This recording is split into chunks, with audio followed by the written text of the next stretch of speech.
Actor Edward Norton knows a thing or two about playing poker and is using that knowledge to call what he sees as Donald Trump's bluff. The Oscar-nominated star broke down the president's desperate endgame on Friday, giving followers a nuanced political analysis that likened Trump's lame duck period and reluctance to peacefully transfer power to President-elect Joe Biden to a failed poker hand. Alas, there is no trump card in this gameplay. The Illusionist star called Trump's actions a contemptible, treasonous, seditious assault on the stability of the country and its institutions, and that's when he put it lightly. Norton has been a vocal opponent of Trump and GOP leaders, enabling him for quite some time.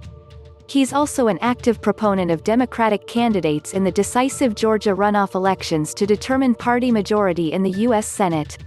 I'm no political pundit, but I grew up with a dad who was a federal prosecutor, and he taught me a lot, and I've also sat a fair amount of poker with serious players, and I'll say this.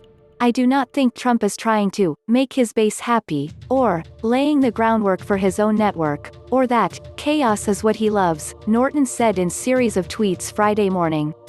The core of it is that he knows he's in deep, multi-dimensional legal jeopardy, and this defines his every action, he continued in the thread. We're seeing a tactical delay of the transition to buy time for cover-up and evidence suppression, 2, above all, a desperate endgame which is to create enough chaos and anxiety about peaceful transfer of power, and fear of irreparable damage to the system, that he can cut a Nixon-style deal in exchange for finally conceding. But he doesn't have the cards. His bluff after the flop has been called in court.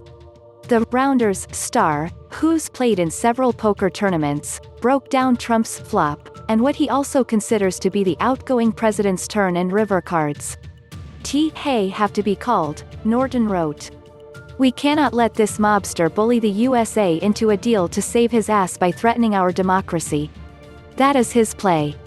But he's got junk in his hand. So call him.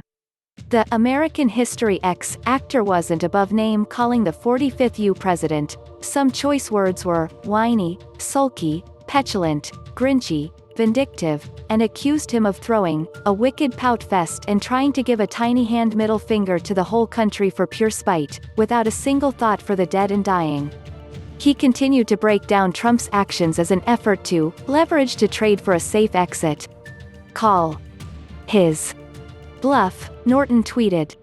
Faith in the strength of our sacred institutions and founding principles as severely they will hold. They will, he concluded. He's leaving, gracelessly and in infamy.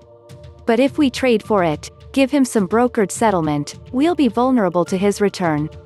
We can't flinch. See the whole thread below.